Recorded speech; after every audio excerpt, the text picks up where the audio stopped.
सावधान ओडिशा आपण मानक स्वागत। आज हूँ 8 मे गुरुवार। चलतु देखने आज सकाल किसी गुरुत्वपूर्ण खबर।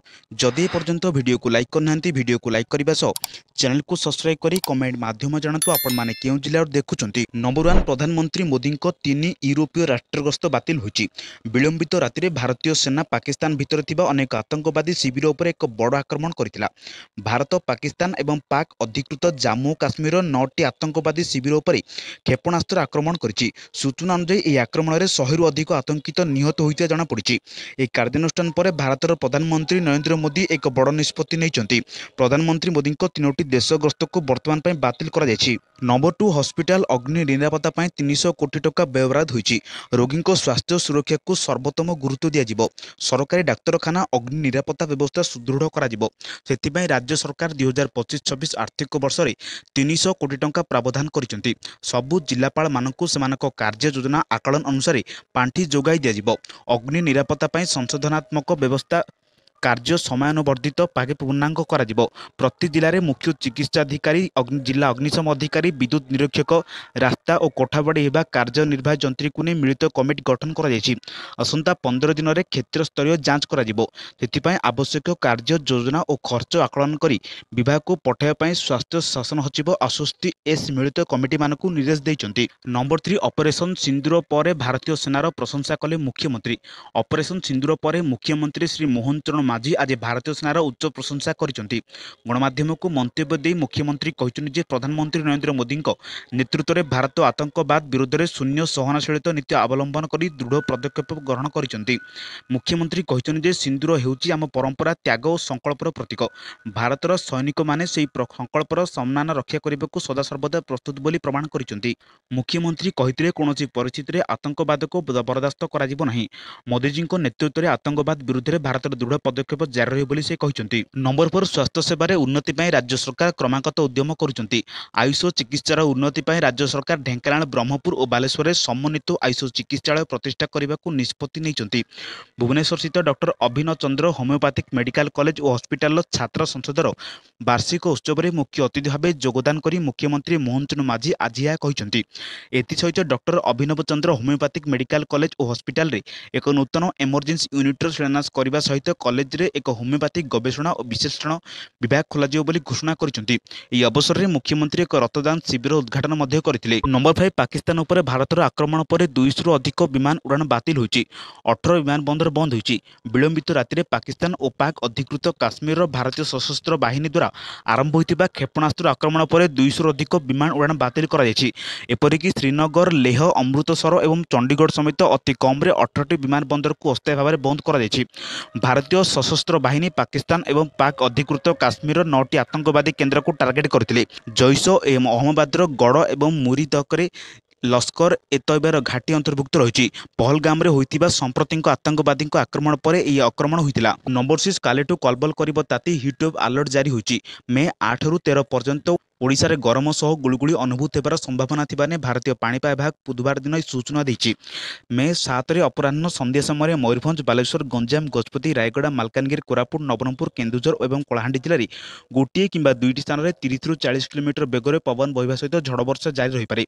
ए समय मध्य मयूरभंज बालेश्वर गंजाम गजपति रायगड़ा मालकानगिरी कोरापुट नवरंगपुर केन्दुझर कलाहांडी अनुगुल बौद्ध और ढेंकानाल गोटे किंबा 2टी स्थान में हालुकारु मध्यम धरणर वर्षा होईपारे। नंबर 7 पुणी बदलिला सुना दर। एवं लगातार वृद्धि पाउथिबा सुना दर पुणी थे चिंता बढ़ाई देछि। मे 7 अर्थात बुधवार दिन 24 कैरेट सुना दर 10 ग्राम प्रति 69,000 रही। 22 कैरेट सुनार मूल्य 90,750 टंका को पहुंची।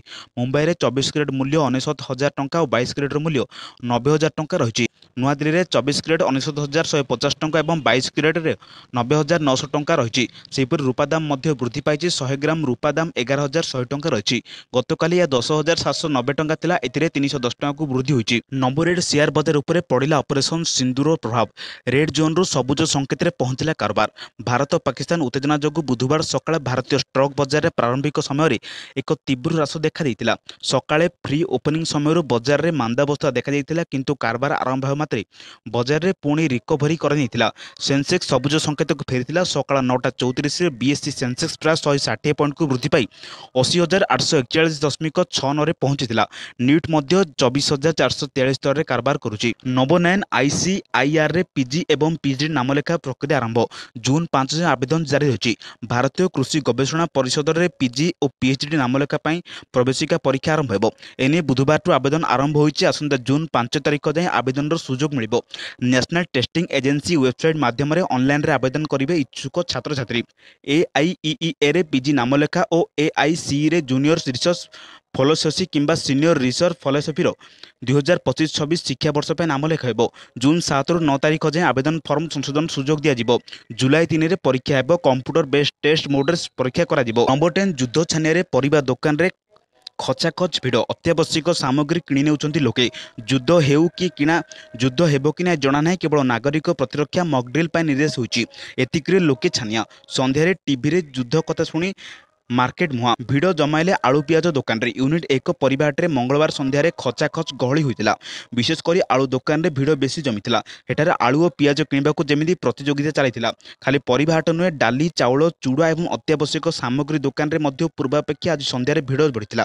ଲୋକେ ଆବଶ୍ୟକତାଠାରୁ ଅଧିକ କିଣୁଛନ୍ତି। ନମ୍ବର 11 ପୁଣି ମହଙ୍ଗା ହୋଇପାରେ ରନ୍ଧନ ଗ୍ୟାସ୍। ଏଲ୍ପିଜି ସିଲିଣ୍ଡର ଦର 150 ଟଙ୍କା ବଢ଼ିପାରେ। ପୁଣି ଥରେ ବଢ଼ିପାରେ ଇନ୍ଧନ ଗ୍ୟାସ୍ ମୂଲ୍ୟ। ଗ୍ୟାସ୍ ସିଲିଣ୍ଡର ଦର 100ରୁ 150 ଟଙ୍କାକୁ ବୃଦ୍ଧି ଘଟିପାରେ। ଠିକ୍ ମାସକ ପୂର୍ବେ ଏଲ୍ପିଜି ସିଲିଣ୍ଡର ମୂଲ୍ୟ 50 ଟଙ୍କା ବୃଦ୍ଧି ହୋଇଥିଲା।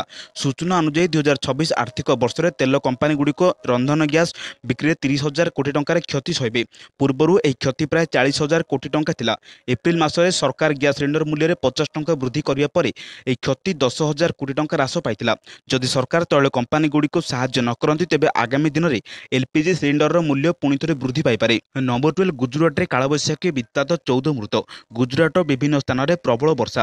ଝଡ଼ ତୋଫାନ ଯୋଗୁଁ 14 ଜଣ ପ୍ରାଣ ହରାଇଛନ୍ତି। ବିଗତ 24 ଘଣ୍ଟା ମଧ୍ୟରେ ଖେଡ଼ା, ଗାନ୍ଧୀନଗର, ମେହସାଣା ଓ ଉଦୟଦରା ଜିଲ୍ଲାରେ 25ରୁ 40 ମିଲିମିଟର ବର୍ଷା ହୋଇଥିବା ରେକର୍ଡ କରାଯାଇଛି। ଅଧିକ ବେଗରେ ପବନ ବହିବାରୁ ବିଭିନ୍ନ ସ୍ଥାନରେ ଗଛ, ବିଦ୍ୟୁତ୍ ଖୁଣ୍ଟ, ହୋର୍ଡିଂ ଇତ୍ୟାଦି ଉପୁଡ଼ି ପଡ଼ିଛି। ବଜ୍ରପାତ, ବିଦ୍ୟୁତ୍ ସଂସ୍ପର୍ଶ ଏବଂ ଗଛ ବାସଗୃହ ଭୁଶୁଡ଼ି ପଡ଼ିବାରୁ ଅହମ୍ମଦାବାଦ, ଆନନ୍ଦଖେଡ଼ା, ଦାହୋଡ଼, ଆରାବଳୀ ଏବଂ ଉଦୟଦରା ଭଳି ଜିଲ୍ଲାରେ 14 ଜଣଙ୍କର ମୃତ୍ୟୁ ଘଟିଥିବା କୁହାଯାଇଛି। ଦାହୋଡ଼ ଜିଲ୍ଲାରେ ଲିମଖେଡ଼ା ଅଞ୍ଚଳରେ ବିଦ୍ୟୁତ୍ ତାର ଛିଣ୍ଡି ପଡ଼ି ନିଆଁ ଲାଗିଯିବାରୁ 15ରୁ ଅଧିକ ଝୁମ୍ପୁଡ଼ି ପୋଡ଼ି ଛାରକାର ହୋଇଯାଇଛି। ନମ୍ବର 13 ମୋଦି ନାଁ ଦେଲେ ଅପରେସନ ସିନ୍ଦୁର, ଭାଙ୍ଗିଲା ପାକିସ୍ତାନର ଅହଙ୍କାର। ଭାରତୀୟ ସେନା ଦେଇଛି କଡ଼ା ଜବାବ। ଏପ୍ରିଲ 22 ତାରିଖରେ କାଶ୍ମୀର ପହଲଗାମରେ ହୋଇଥିବା ଆତଙ୍କୀ ଆକ୍ରମଣ ଯାଇଛି 27 ହିନ୍ଦୁଙ୍କ ଜୀବନ। ବ୍ୟସ୍ତବହୁଳ ଜୀବନରେ ଟିକିଏ ଅବକାଶ ନେଇ ମନଫୁର୍ତ୍ତି କରିବାକୁ ପହଲଗାମ ଯାଇଥିବା ଭାରତୀୟଙ୍କ ଗୁଳି ବିଦ୍ଧି କରିଦେଇଥିଲା ଟିଆର୍ଏଫ୍ର ଆତଙ୍କୀ। ଏହି ଆତଙ୍କବାଦ ସଂଗଠନ ପାକିସ୍ତାନର ପ୍ରଶ୍ରୟ ପାଇଥିବା ଇସ୍କର ଏ ତୋଇବାର ଏକ ମୁଖ୍ୟ ଅଙ୍ଗ, ଯେଉଁଥିରେ ଉଭୟ ପାକିସ୍ତାନ ସେନାର ସମ୍ପୃକ୍ତ ଥିବା କୁହାଯାଉଥିଲା। ଏହାପରେ ସାରା ଦେଶରେ ଆରମ୍ଭ ହୋଇଯାଇଥିଲା ପାକ୍ ବିରୋଧୀ ସ୍ଲୋଗାନ। ଲୋକଙ୍କ ମଧ୍ୟରେ ଦେଖିବାକୁ ମିଳିଥିଲା ପାକିସ୍ତାନ ବିରୋଧରେ ଅସନ୍ତୋଷ। ଭାରତ ସରକାର ଅନେକ ବିଚାର ବିମର୍ଶ କରିବା ପରେ ମଙ୍ଗଳବାର ରାତିରେ ଆରମ୍ଭ କରିଦେଇଛନ୍ତି ଏୟାର ଷ୍ଟ୍ରାଇକ୍। ନମ୍ବର 14 ଅପରେସନ ସିନ୍ଦୁର ନେଇ ବିଜେଡି ସୁପ୍ରିମୋ ନବୀନ ପଟ୍ଟନାୟକ ଏକ୍ସ ପୋଷ୍ଟ କରି ଲେଖିଲେ, ଜୟ ହିନ୍ଦ। ପହଲଗାମର ପ୍ରତିଶୋଧ ନେଲା ଭାରତ। ପାକିସ୍ତାନ ଭାରତର ଅପରେସନ ସିନ୍ଦୁର ଆରମ୍ଭ ହୋଇଛି। ଗତକାଲି ବିଳମ୍ବିତ ରାତିରେ ପାକିସ୍ତାନ ଓ ପିଓକେରେ ସେନାର ପ୍ରଚଣ୍ଡ ହାମଲା ହୋଇଛି। ପାକିସ୍ତାନର ଆତଙ୍କୀ ଶିବିରରେ ମିସାଇଲ ଆଟାକ୍ ହୋଇଛି। ଏଥିରେ 90 ଆତଙ୍କବାଦୀ ମୃତ୍ୟୁ ହୋଇଛନ୍ତି। ରାତି ପ୍ରାୟ 1:44ରେ ଆତଙ୍କବାଦୀ ବିରୋଧରେ ଅପରେସନ ସିନ୍ଦୁର ଆରମ୍ଭ କରିଥିଲା ଭାରତୀୟ ସେନା। ପାକିସ୍ତାନ ଉପରେ ଭାରତର ଏପରି ପ୍ରତିଶୋଧକୁ ନେଇ ବିରୋଧୀ ଦଳ ନେତା ନବୀନ ପଟ୍ଟନାୟକ ଏକ୍ସ ପୋଷ୍ଟରେ ଜୟ ହିନ୍ଦ ଲେଖିଛନ୍ତି। ଭାରତୀୟ ସେନାକୁ ଅପରେସନ ପାଇଁ ନବୀନ ଅଭିନନ୍ଦନ ଜଣାଇଛନ୍ତି। ନମ୍ବର 15 ଯୁଦ୍ଧକୁ କଂଗ୍ରେସର ପୂର୍ଣ୍ଣ ସମର୍ଥନ, ଜୟ ହିନ୍ଦ ସ୍ଲୋଗାନ ଲେଖିଲେ ରାହୁଲ ଗାନ୍ଧୀ। ମଙ୍ଗଳବାର ରାତିରେ ପାକିସ୍ତାନ ଓ ପିଓକେରେ ପଶି ଆତଙ୍କବାଦୀ ଏକାଧିକ ଆତଙ୍କବାଦୀ ଆଡ୍ଡା ଉପରେ ଆକ୍ରମଣ କରିଛି। ପାକିସ୍ତାନ ଆତଙ୍କବାଦ ବିରୋଧରେ ଆରମ୍ଭ ହୋଇଛି ଅପରେସନ ସିନ୍ଦୁର।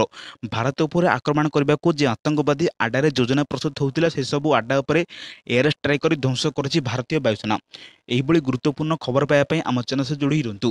ଯଦି ଏପର୍ଯ୍ୟନ୍ତ ଭିଡ଼ିଓକୁ ଲାଇକ୍ କରିନାହାନ୍ତି, ଭିଡ଼ିଓକୁ ଲାଇକ୍ କରିବା ସହ ଚ୍ୟାନେଲକୁ ସବସ୍କ୍ରାଇବ୍ କରି କମେଣ୍ଟ ମାଧ୍ୟମରେ ଜଣାନ୍ତୁ ଆପଣମାନେ କେଉଁ ଜିଲ୍ଲାରୁ ଦେଖୁଛନ୍ତି।